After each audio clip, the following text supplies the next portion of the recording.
Hey, and what is going on, everybody? It is Zero here, back with some more Diablo action. I know, finally, some more Diablo action. Today, guys, we're going to be talking about Zero DPS. I know a while back I said that I was going to start covering all the Rykors builds, and the fact of the matter is, I fucking hate that set. I hate it. It's such a drag to play, unless you're playing Zero DPS. That's my opinion. You might not share it. That's fine. I only like using it for Zero DPS, and that's why I never got around making those videos, because I don't feel like I can promote something that I don't enjoy. I don't enjoy playing it, so I just decided, no, I'm not going to make those videos because it's a drag and a half to play, man. So let's get into it, guys. Skill-wise, we are looking at Furious Charge, Cold Rush. Rush forward, knocking back and dealing 600% weapon damage as cold to enemies along your path. All enemies hit are frozen for 2.5 seconds. You gain a charge every 10 seconds and can have up to one charge stored at a time.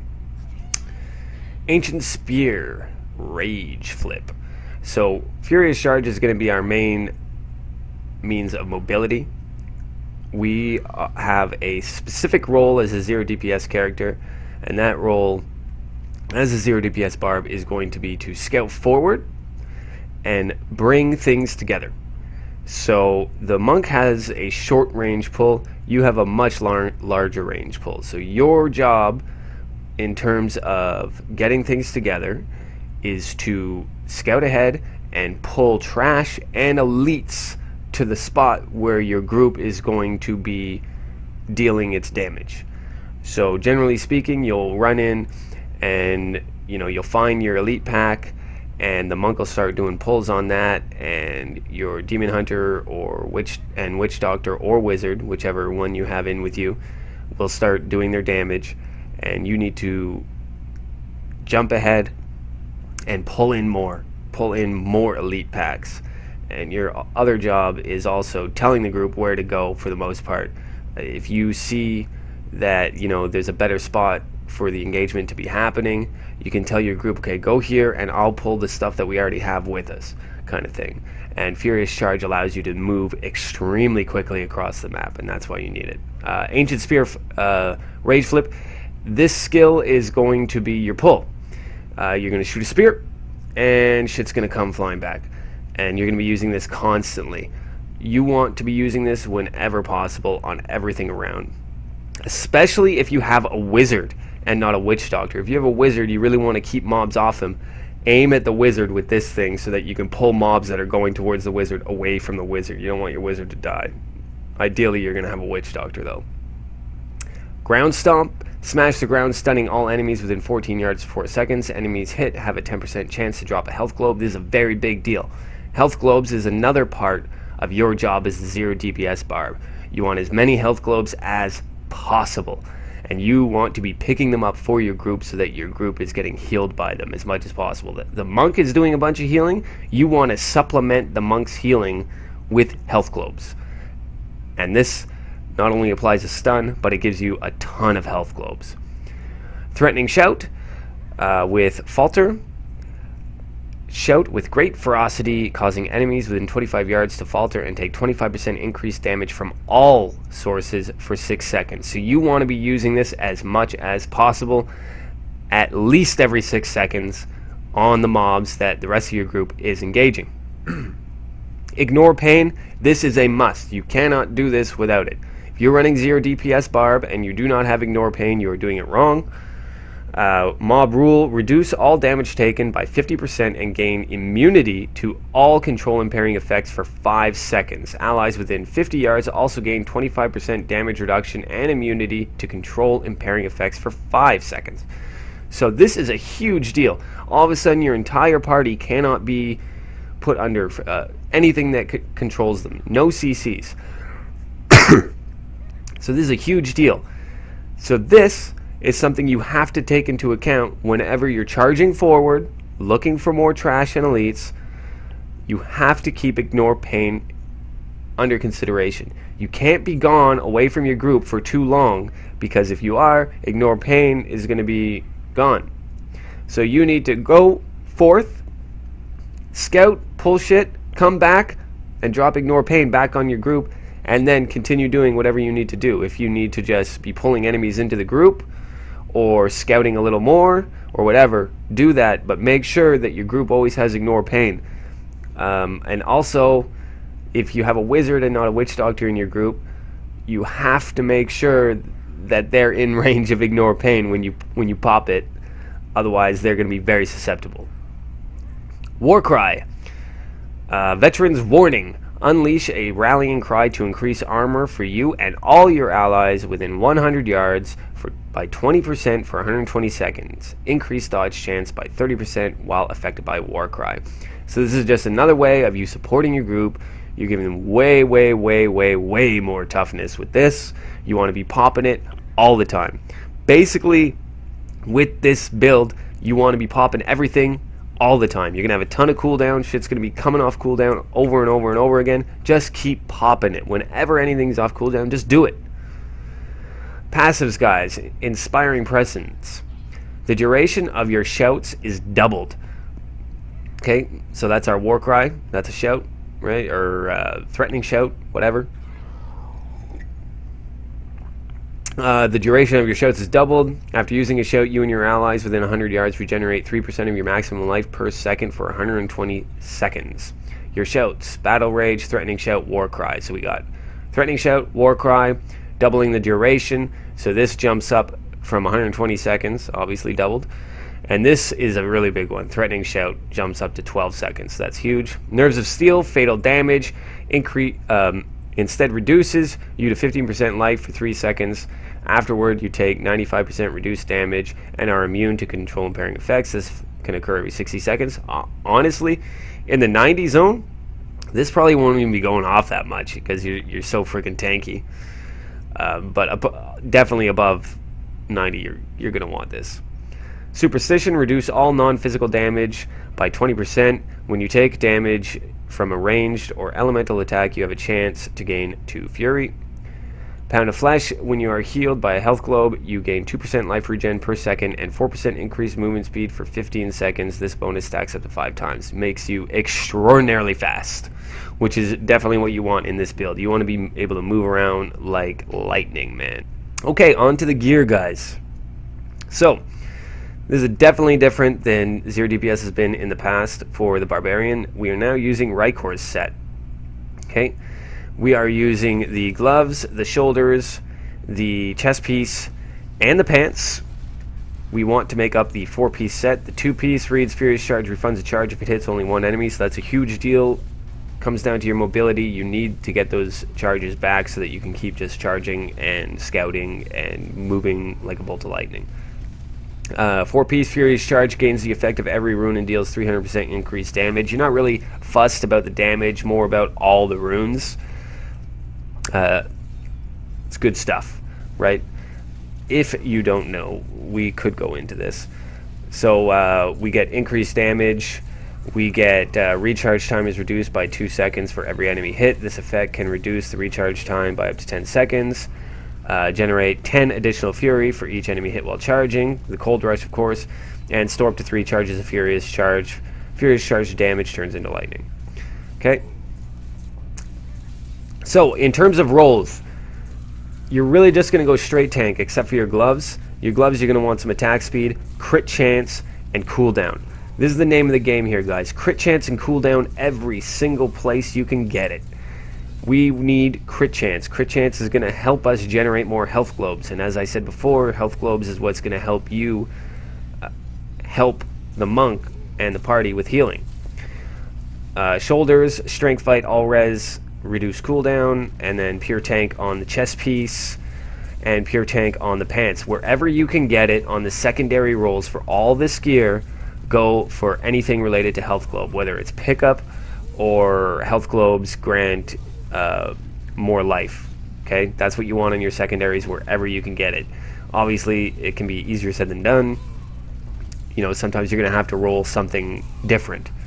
You know, you might get shoulders that doesn't have any health globe properties on the secondary and no cooldown. You're going to have to roll cooldown instead. Helmet, guys. Leoric's Crown. we're doing this because we're going to increase the potency of the gem by up to 100%. You're going to go strength, vitality, crit chance, and again on the secondary try and roll pickup radius or health globes, give more healing, anything like that. For the belt guys, we are using Pride of Cassius. Increase the duration of Ignore Pain by 6 seconds. That's huge, right? So that gives you a lot more leeway in how much time you have to be scouting. If you do not have a 6-second Pride of Cassius, you need to put it in the cube and use the other belt, which we will talk about. Nemesis Bracers, guys. The Nemesis Bracers is definitely going to be your best in slot item here. One of the party members needs to be wearing Nems, and it may as well be you because there's not really any other bracers that are going to benefit you. You want these, obviously, so you can get more elite packs. So roll it straight tank with crit chance, and of course, if you can get it, increase gold and health pickup radius or health globe healing amount. Okay? This is part of your job, is hitting those shrines. You want to be hitting the shrines and pulling whatever comes off it towards the rest of the packs, or the rest of the packs towards the shrine. Don't pop those shrines too soon, though, guys. If you need an extra 10 seconds to pull a pack towards the shrine, it's a lot better than popping it and then having to group everything up. It's better to group everything up towards the shrine and then pop the shrine than to do it the other way. Okay? For your amulet, you have a ton of leeway here. You can pretty much run whatever you want as long as it's got cooldown on it. Mine isn't ideal. I would like crit chance, cooldown, attack speed would be really great here. Flavor of Time is a really good choice because of how many stats it can roll. You could also roll an immunity amulet, guys. You could also roll Rondell's Locket is a good choice as well. So there's a lot of leeway in terms of what you're going to run with your amulet. Just make sure you've got cooldown, crit, maybe attack speed on there, and you'll be good to go. Rings, guys. We're running the Oculus ring. You, again, want to go for crit chance, cooldown on there. If you can get it, the health globe stuff on the secondary. This is a really big deal. You're going to be spawning these Oculus rings all over the place, and your damage dealers are going to step into it and get huge damage buffs from it, okay?